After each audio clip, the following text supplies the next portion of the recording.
Today's readings leave us with vivid images. A burning bush, a collapsed tower, a barren fig tree, and a feather. Images that might invite us to crack open our ideas about God. Let's look at each. We'll begin with the burning bush. We know the story. It's a regular day for Moses. He's out on the mountainside with his father-in-law's sheep, just hanging out. Suddenly, there's a burning bush. It's on fire, yet not being consumed. And it's talking to Moses. In a Lenten reflection I read, Jeff Vomond observes, we naturally assume that what's different is that the bush is burning. Yet what Jeff suggests is perhaps what precipitated this critical conversation was that Moses finally noticed the bush burning. Jeff's perspective leaves me curious about what I might need to notice.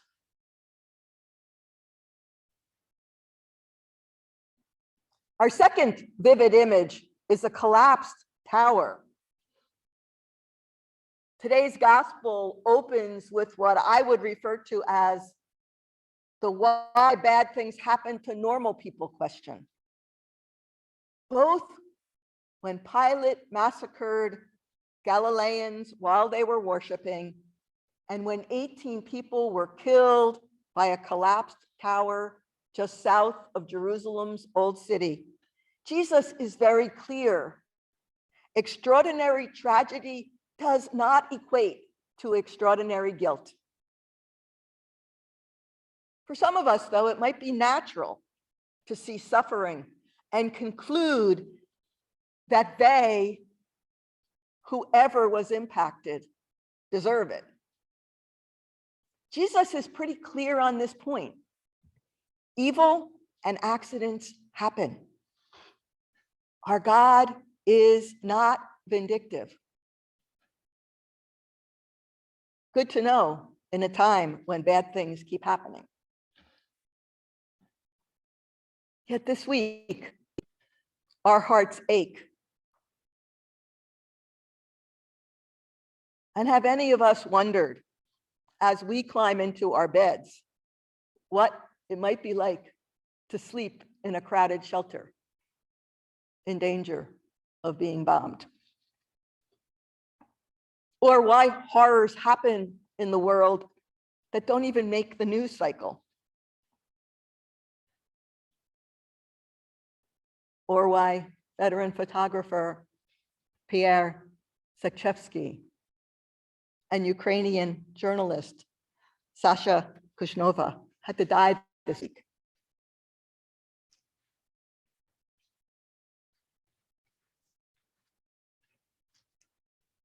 Enter our third image, an unproductive fig tree, whose message really is geared to the leaders and the scribes and the chief priests who steal life from the people.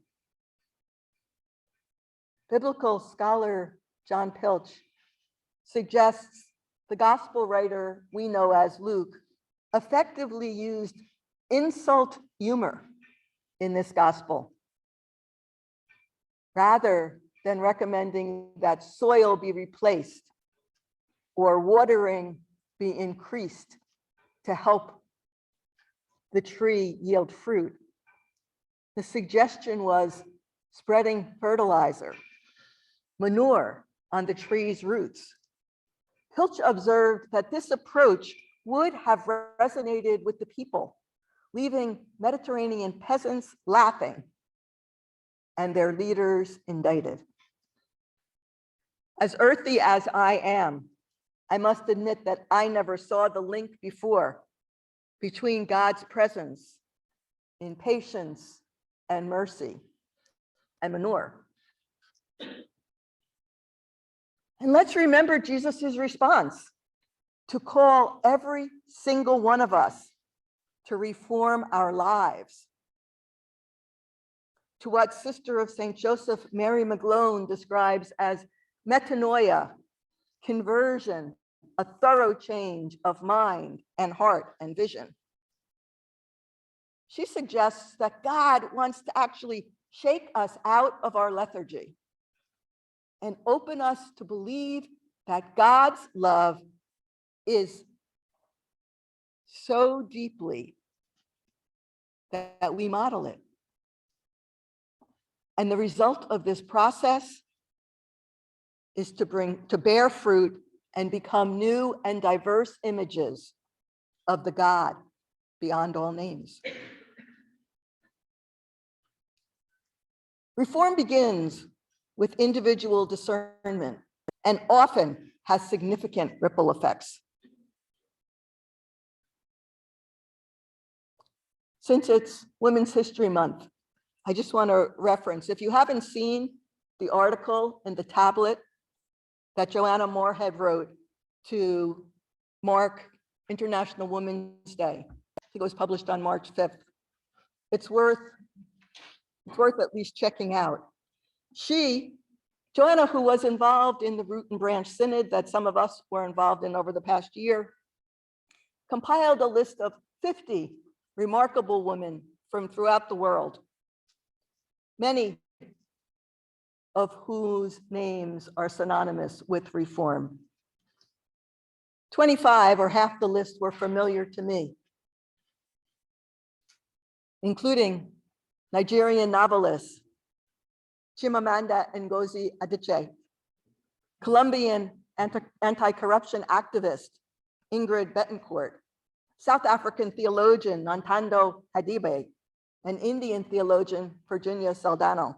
But don't worry, because there were some Americans on that list too. People like Kate McElwee from the Women's Ordination Conference, Marianne Duddy Burke, who's the executive director of Dignity, Deb Rose Milivek from Future Church, Janine Gramick of New Ways Ministry, Myra Brown, the pastor of Spiritus Christi in Rochester, New York, and Penelope Middlebow from Root and Branch, as well as folks we all know like Joan Chittister, Simone Campbell, Elizabeth Johnson, Teresa Forcadis, and Mary Haddad. They all made the list.